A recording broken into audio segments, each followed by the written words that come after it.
आप सभी का हमारे YouTube चैनल कंचन एजुकेशन में स्वागत है। तो आज के वीडियो में हम जिस टॉपिक की चर्चा करेंगे वो है कॉन्सेप्ट। इससे पहले हम सोशल फैक्ट के बारे में जान चुके हैं और सोशल फैक्ट की विशेषताएं क्या है उसके बारे में भी जान चुके हैं। आज हम जानेंगे कि कॉन्सेप्ट क्या है, यानी कि अवधारणा। तो सामाजिक अनुसंधान में जो है अवधारणा का विशेष महत्वपूर्ण स्थान होता है। इसके बिना अनुसंधान की कल्पना ही नहीं की जा सकती है। प्रत्येक वैज्ञानिक को अपना अनुसंधान कार्य करने के पूर्व अवधारणाओं की स्पष्टता एवं उनके व्यवहारिक व प्रयोग का पर्याप्त ज्ञान होना अपेक्षित होता है,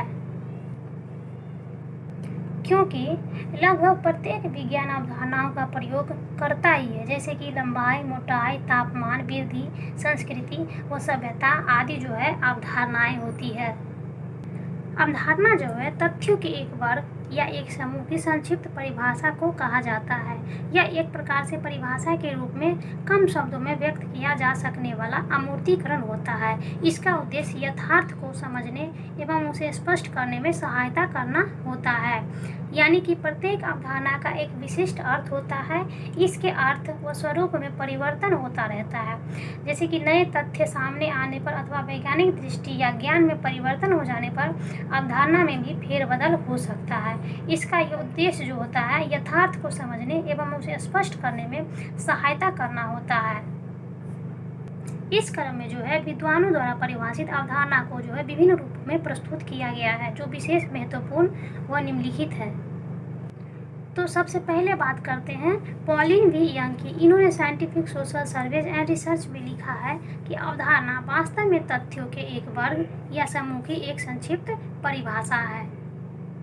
तो बीबी यंग की परिभाषा से यह स्पष्ट होता है कि अवधारणा तथ्यों के एक वर्ग या समूह की ऐसी संक्षिप्त परिभाषा होती है जिसे कि एक दो शब्दों में व्यक्त किया जाता है। अब हम बात करेंगे दूसरे विद्वान की, वो है R.L. एकॉफ। इन्होंने the designs of social research में लिखा है कि अवधारणाओं की आवश्यकता किसी समस्या के निर्माण और उसके समाधान के लिए प्ररचना तैयार करने में होती है। एकॉफ के बातों से यह स्पष्ट होता है कि अवधारणाओं को उसके प्रकार्यात्मक पक्ष को उजागर किया है, यानी कि एकॉफ ने जो है अवधारणाओं को स्पष्ट करते हुए उसके प्रकार्यात्मक पक्ष को उजागर किया है। तीसरे और लास्ट विद्वान है G.D. मिचेल। इन्होंने ए डिक्शनरी ऑफ सोशियोलॉजी में अवधारणा को परिभाषित करते हुए लिखा है कि समाजशास्त्र में अमूर्तीकरण की दृष्टि से अवधारणा सिद्धांत से भिन्न स्तर पर होती है, तथापि यह सिद्धांत का मूल अंग होती है, क्योंकि सिद्धांत इन अवधारणाओं से ही बनते हैं। इस क्रम में जो है मिचेल ने अवधारणा के साथ सिद्धांत के संबंध को दर्शाया है। अवधारणा सिद्धांत के स्तर में निम्न स्तर का अमूर्तीकरण होता है। इसके बावजूद ये सिद्धांत के अंग होते हैं, क्योंकि प्रयुक्त अवधारणा के आधार पर ही सिद्धांत निर्माण की नींव रखी जाती है। यानी कि मिचेल ने जो है अवधारणा के साथ सिद्धांत के संबंध को जोड़ा है और दर्शाया भी है, क्योंकि अवधारणा सिद्धांत के स्तर से निम्न स्तर का जो है अमूर्तीकरण होता है। इसके बावजूद ये सिद्धांत के एक अंग माने जाते हैं, क्योंकि प्रयुक्त अवधारणा के आधार पर ही सिद्धांत निर्माण की जो है नींव रखी जाती है। अब हम जानेंगे इनके द्वारा प्राप्त निष्कर्षों के बारे में। तो उपर्युक्त परिभाषाओं एवं वर्णन के आधार पर कहा जा सकता है कि अवधारणा तथ्यों के एक वर्ग या समूह की संक्षिप्त परिभाषा है, जिसका निर्माण वैज्ञानिक निरीक्षण या चिंतन के आधार पर होता है। इसमें आवश्यकतानुसार बदलाव हो सकते हैं तथा यह सिद्धांत निर्माण की एक कड़ी मानी जाती है। यानी कि अवधारणा जो है तथ्यों के एक वर्ग या एक समूह की संक्षिप्त परिभाषा है, जिसका निर्माण जो है वैज्ञानिक निरीक्षण का चिंतन के आधार पर होता है। इसमें जो है आवश्यकता अनुसार बदलाव हो सकते हैं या होते रहते हैं तथा यह सिद्धांत निर्माण की एक कड़ी मानी जाती है।